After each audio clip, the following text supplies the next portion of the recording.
Boy, Kentucky shooting it from the outside, finding their way inside, and now they lead 24-13. Good offense by Kentucky in conversion. It's always good, Brad, when you can throw the ball ahead on the floor, hold it, and that ball is thrown below the free throw line extended, because now you have an opportunity for a three-point kickback. If you don't catch the ball that deep initially, then you're throwing a flat pass across the top, and that angle's not there. So that's very good recognition of Kentucky to throw it ahead and throw it below the free throw line extended. If they continue to do that, they'll get even more looks in this game. Deron Lamb, the #1 three-point shooter in the conference at 48%, showing why on that last shot. And an offensive foul. Things aren't getting any better. For Tennessee, I should say. Scotty Hobson trying to put the brakes on and runs over Harrelson.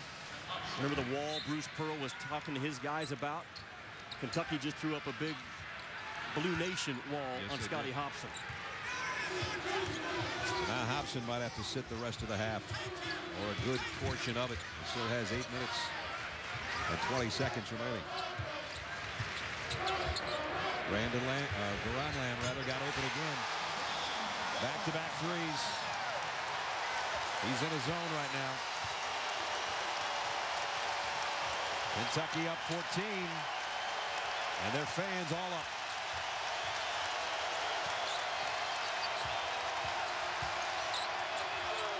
Harris. Well, they don't want to let him touch it. He draws a crowd underneath there. 10 to shoot. Williams back to Tatum. And Liggins with a foul.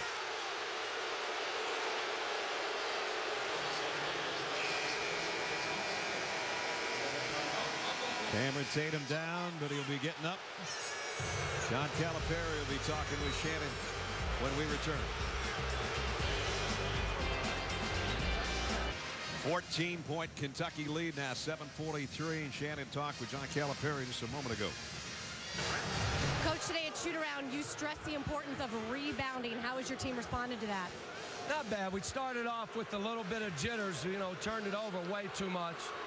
But we're just, we're fighting like heck. I'm proud of them. We just got to keep it going. How do you keep it going? Well, I think offensively, we got to take good shots, be strong with the ball. And defense, keep taking charges. Just keep doing that. Thanks, Coach. Well, keep taking charge because Tennessee's not going to beat you from the three. I think they had a good case right here. Liggins steps up. He's outside the rim. He's outside the cylinder that goes all the way to the floor. And I think John Calipari felt like that his kids rotated over. Boom, right there. Both feet are set before the offensive player leaves the ground. Every time he's handled it since then, they've forced him to either give it up or turn it over. Lamb's been red hot, hitting his last 2 threes. Now Liggins, a wrap around to Harrelson. Nice pass, and Harrelson finally found a handle and scored it. Good looking pass from DeAndre Liggins. And partner, how did the play start? It started by Kentucky's ability to drive the ball right across the nail. Boom, there it is. Across the nail, a wraparound pass. Harrelson not expecting it to begin with, but he's tough enough to go down and realize I've got a chance to get 2 and a free throw. And Liggins, one of the elder statesmen, if you will, a junior, he got the whole message about the nail today because he's been the guy that's gotten him in the paint across that free throw line with penetration. And now they got a fresh shot clock after the missed free throw.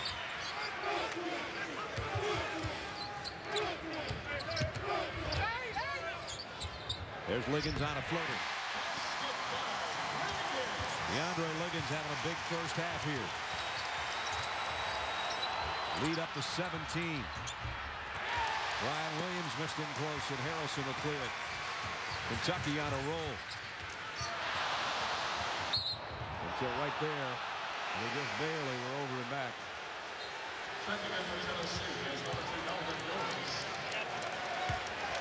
So far in this game, John Calipari's guys are really fighting for their spot on the floor.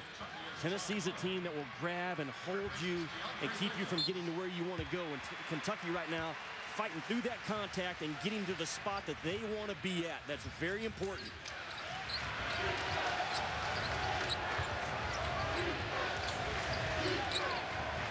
Harris finally found a little open room, and he drives in and had another shot rejected. Kentucky ball. Tobias Harris may have gotten a foul called had he not tried to finesse it at the end. He power dribbled and then tried a finesse shot. Doesn't equate to getting fouled very often.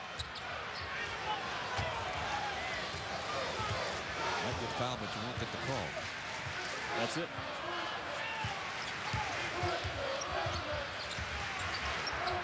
Williams knocks it away from Jones. Goins hits the deck trying to keep it in bounds for Tennessee, but it'll be Kentucky ball on the baseline. Hobson comes back in, as will Josh Bone. Tatum and McBee will sit for Tennessee.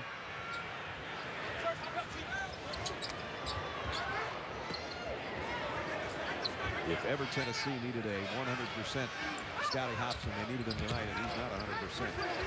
Here's Hood for three. Tipped by Harrison. Lead goes to 19.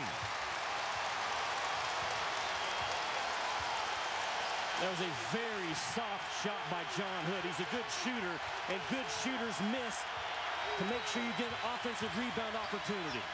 Hobson missed in close.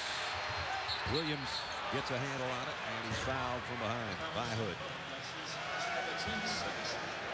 Kentucky, well, they've won 29 straight at home, 28 straight at Rupp.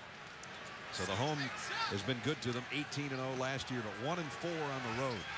And the young team in conference play, that can happen to a lot of people. They are the 9th youngest team, the 10th youngest team in the country right now. They're still doing okay for a team that lost 5 guys in the first round of the NBA draft. Yeah, I'd say Brian Williams found himself an opening with nobody in front of him. And that ends the drought for Tennessee, but they're still trailing by 17 with 5 minutes left in the first half. The partner looked at the score, not the difference, but Kentucky already 33 points.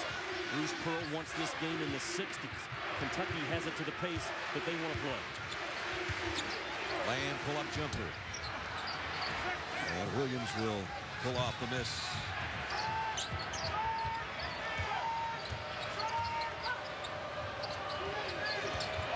Hobson's got a height advantage. Got it to Williams on a wraparound. Better plays of the night for Hobson. And Brian Williams back-to-back baskets. Hobson's ankle is fine. And he went off both feet. Kentucky, the winningest team all time with 2,039 wins. Carolina over 2,000, and Duke is getting close. And a lot of NCAA titles mixed in there. Kentucky having won 7. Here's what's interesting to me about that game tomorrow night. North Carolina, Brad, I think they're still getting about 54 or 55% of their points every game from the 2-point part of the floor. That's a terrific ratio of where you're scoring from. And Zeller and Henson's length could really be a problem for Duke in that ball game. You see what Kendall Marshall has done, knowing that he's the guy at the point with all those assists. Harrison Barnes starting to click. And once again, it didn't look like it 6 weeks ago, but that is a must-watch game between the Dukies and North Carolina. And that knocked out of bounds by Goins. Here, Kentucky has mixed it up well. Brandon Knight, who's got foul trouble right now, 3 points. Deron Lamb has 8, including a couple of threes. Liggins has 9. Harrelson's got 4. Harris Jones has got 6. So they're not deep, but they're all contributing offensively tonight so far. Lamb on a pick and roll to Jones. He's going to lay one up with the right hand. A little too soft on that shot, and Williams will clear it off. He's just not the player going right that he is going left. And every coach in the SEC that does a scouting report on Kentucky will tell you the same thing. Hobson in traffic, had to give it up. Bone is wide open for 3. Jones will snatch down the rebound. Kentucky has rebounded well down here, Brad. Tennessee, best in this league, getting 43% of their misses in conference play. They don't have that number going tonight. Nope. Jones and Harrelson are the number 1 and number 2 rebounders. If you look at Jones' defensive rebounds, which he just pulled down, and Harrelson's the number 1 offensive rebounder in the conference. Nice combination to have. There's a bump by Bone as Liggins was taking the shot. He'll be going to the free throw line when we come back. We got 3:16 left first half. Kentucky by 15. Position for Kentucky working this game. Tennessee would love to get a couple stops and get this thing down to single digits by halftime. They'd be happy, because they've been trailing by as many as 19 here in the first half. Miller will kick out the Lamb. He's going to take the three. And Brian Williams will have the rebound. Outlet pass. I don't know. Tatum can run it down. No, he can't. Tennessee had a chance there. They had to stop, trying to get a little bit of transition action, but Brian Williams' pass wasn't perfect. Yeah, that's one of those you got to be kidding me passes. When you're sitting on that bench, I mean, you got this thing down to 35-20. You got the pace slowed down, and you throw one away with just over 2 minutes to go.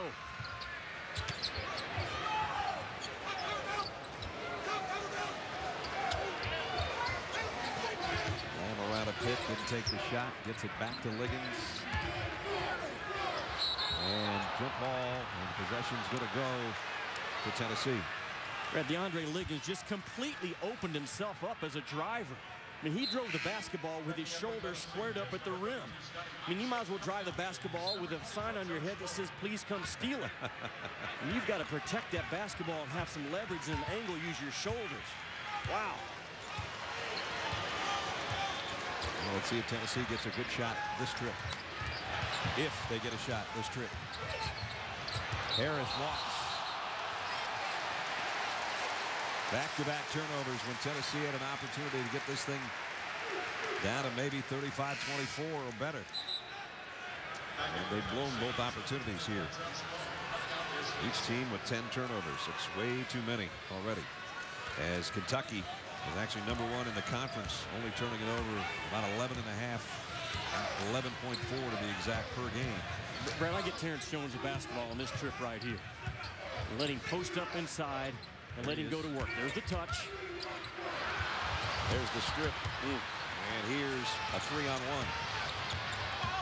Tennessee almost didn't make that one work. That would have been a disaster if you go down 3-on-1 and you end up having a shot blocked. And it goes back the other way.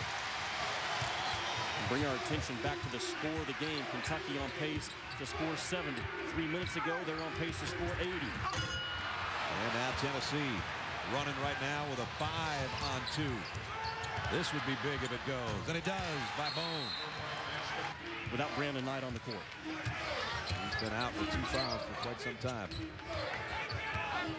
Liggins, there's what he's done best tonight, is drive the paint and get it to somebody else.